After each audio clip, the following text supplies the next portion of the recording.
Hey everyone, this is Mr. Bala. Today I'm going to be teaching you a drawing technique called one-point perspective. If at any time you feel the need to stop the video to rewatch anything you may have missed, or if I ask you to pause the video to draw, you can do this by pressing the pause button on your video player. When you are ready to continue, simply press the play button on your video player. Now, let's get started. But first, before we can start learning about one-point perspective, let's see what you already know. We're going to do this with a little warm-up drawing exercise, and here are your directions.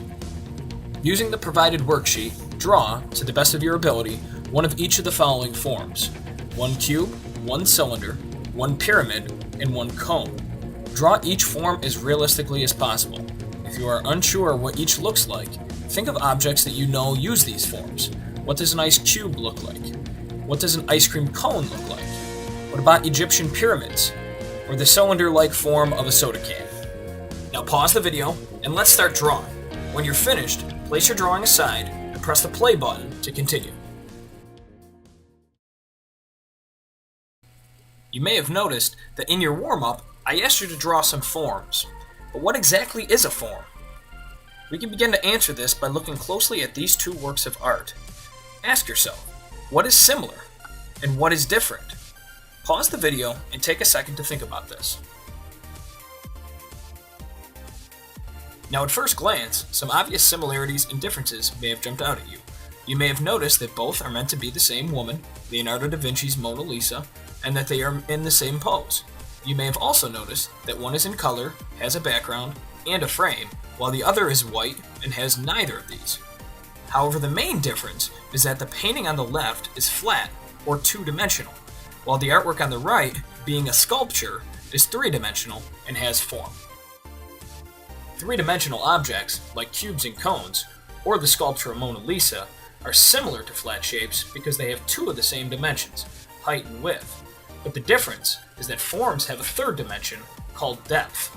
This means they either recede deep into space or appear to pop out at you, the way this Egyptian pyramid does. So what does any of this have to do with one-point perspective?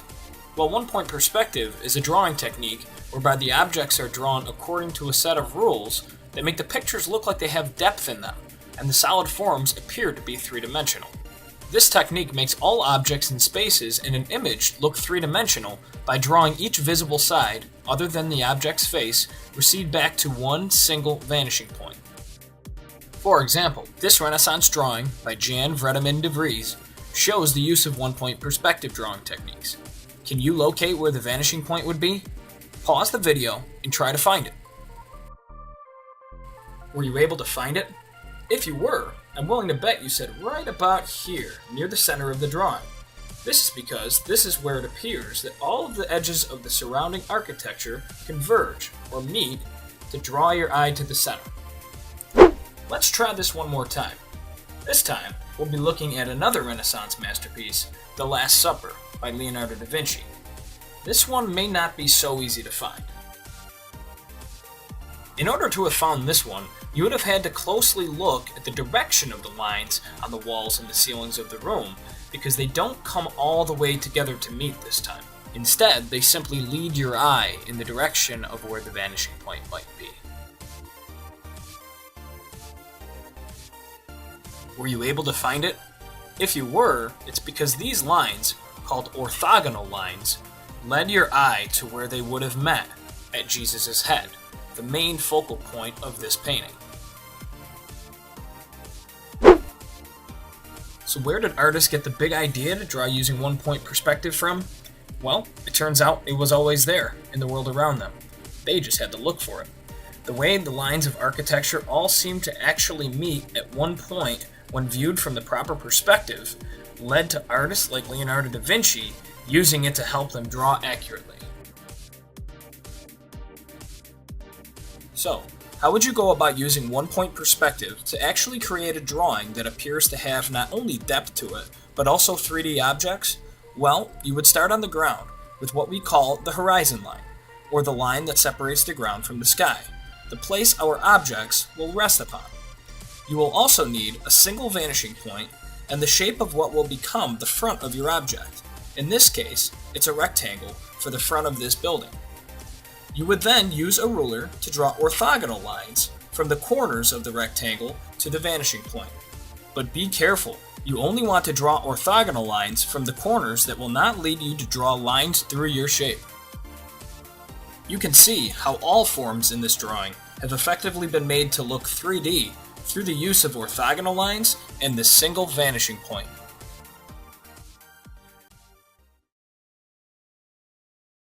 Now that you've learned all about what one-point perspective is, let's show you how to actually draw using it. In your sketchbook or on a blank sheet of paper, use the following demonstration steps to help you draw several real-life items using one-point perspective. Pause the video at any time if you need to slow down, rewatch, or just to draw. Now, let's get drawing. To begin, I want you to start this drawing the way you will start all of your one-point perspective drawings, with a vanishing point. Afterwards, I want you to begin drawing a square in the top left corner using a ruler. Remember, precision counts when using one-point perspective. Make your lines straight, neat, and parallel when needed.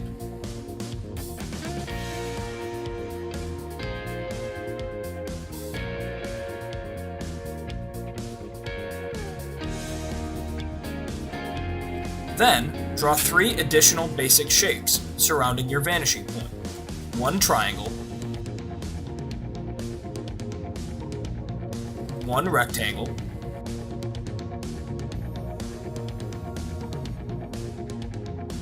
and 1 circle.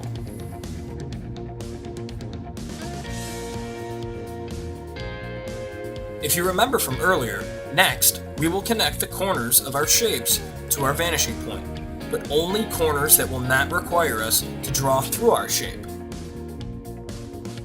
Use a ruler to connect the 3 corners of your square that are facing the vanishing point to your vanishing point. Do not draw a line from the top left corner, as this would require you to draw through your square.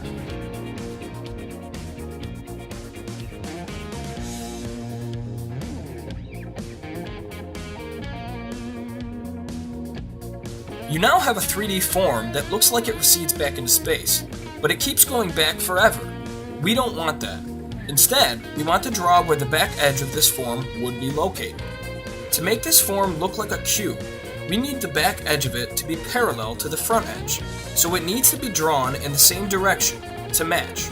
The easiest way to do this is to line up your ruler with the front and bottom edge of your form and slide it downward until you've reached where you want to draw the back edge.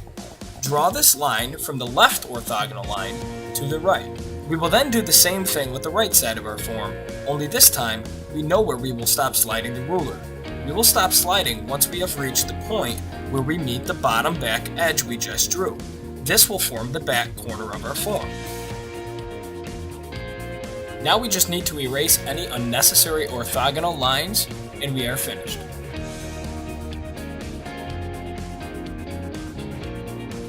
Drawing the back edge to match the front edge this way applies to all geometric shapes with parallel sides. So follow these same steps for the triangle and the rectangle.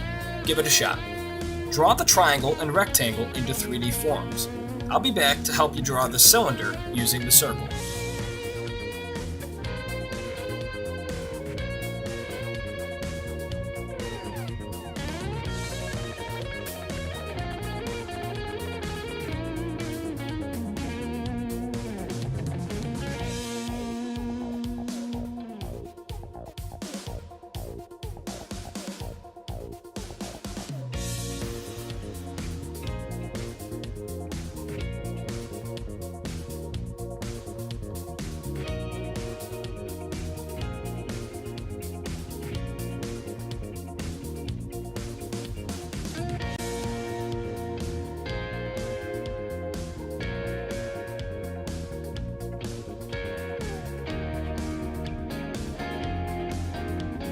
How'd you do?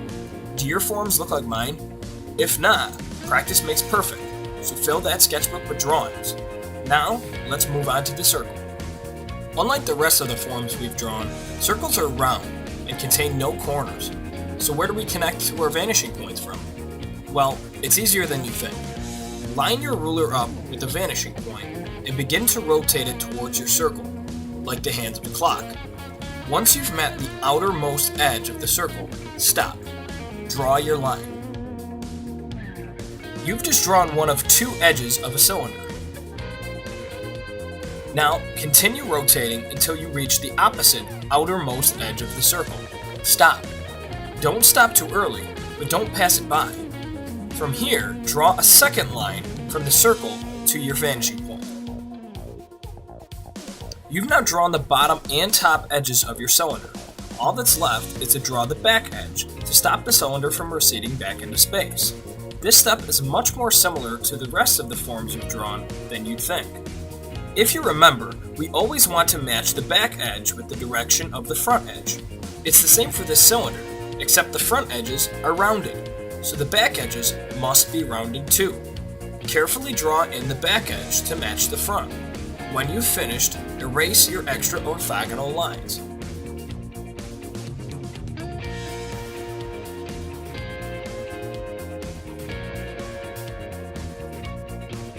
Good work! You've now completed drawing the cylinder in all four of these forms using one-point perspective. Let's move on to using one-point perspective to draw something a little bit more fun. Look at you!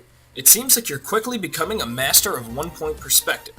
Now, let's put that to the test. Let's see what project you will be using this new drawing skill for. For your main project of this unit, you will create a one-point perspective drawing of a robot. To do this, you will apply some of the basic one-point perspective drawing skills you have learned. Using the provided shape templates, arrange them to construct the front of your robot, like I've done in the image on the right. After you've finished drawing your robot using shapes, make your robot 3D by drawing a horizon line, drawing a vanishing point, drawing orthogonal lines from each appropriate corner of your robot to the vanishing point, and erasing the unneeded portion of each orthogonal line. When you finish making your robot 3D, add additional details to the front and side of your robot, and add color to bring it to life. Now, start creating. It seems like you have a pretty good understanding of one-point perspective, but let's check just to be sure. We're going to do this with some multiple choice review quiz questions. If you know one-point perspective as well as I think you do, this should be a piece of cake. Read each question carefully and pause the video to think it over. When you're ready to check your answer, press the play button. Now, let's see what you've learned. In a one-point perspective drawing, the location where all lines are drawn back to is A, called a convergence, B, called a vanishing point, C, called a receding point, or D, different for each form. The answer is B, called a vanishing point. In a one-point perspective drawing, the lines that are drawn back to the vanishing point, A, are called orthogonal lines, B, should always be horizontal, C, should be drawn very dark because they won't be erased, or D, can be drawn through the form itself. The answer is A, are called orthogonal lines. How is a form different from a shape? A, it has depth, B, it has height, C, it has width, or D, all of the above. The answer is D, all of the above. This is because while both shapes and forms have both height and width, forms have all three, height, width, and depth. How can you draw two orthogonal lines from a circle to a vanishing point? Is it A, you guess where the best locations are and draw them as straight as possible? B, you need more than two orthogonal lines when using one-point perspective? C, you rotate a ruler towards the circle until you touch the outermost edges? Or D, you draw them from the center of the circle? The answer is C, you rotate a ruler towards the circle until you touch the outermost edges. When using one-point perspective, you should draw the back edges of a form A, to match the front edges, B, to never match the front edges, C, by drawing a straight line through all orthogonal lines, or D, freehand without the use of a ruler. The answer is A, to match the front edges. And that's it. Congratulations, you've completed this video. I hope you had fun and learned a lot about 1-point perspective. So long for now.